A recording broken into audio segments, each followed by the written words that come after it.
For now, though, I believe that you cannot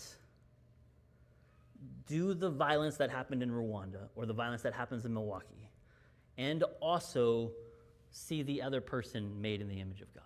That if you saw them as the image of God, if you saw Jesus in them, you couldn't kill them.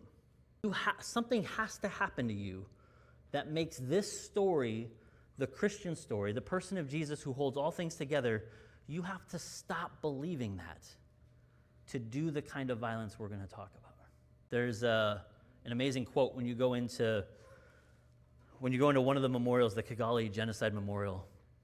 You go in and you kind of are walking around, and there's a quote from a genocide survivor who was pretty brutally beaten and other stuff.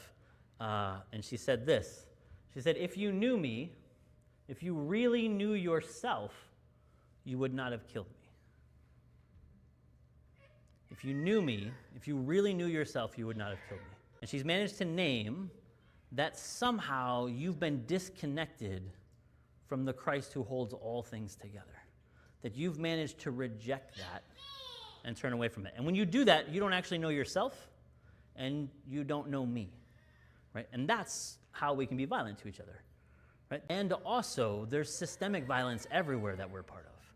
Right? And whether we do that ourselves by ignoring whole groups of people or cutting them off from the image of God, or we look the other way as we benefit from that sort of violence, either way, we've cut this line. Right? This is a radically unchristian way to understand the world.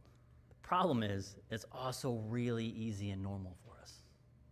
Right? That over and over again, we're going to be pushed on and challenged to live in the kind of fear of the other person that doesn't require them to be the image of God for us.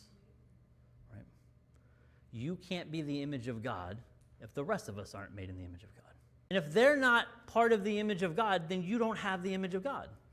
Like, our understanding of what it means to be made in the image of God requires the other people, and especially the people we don't like.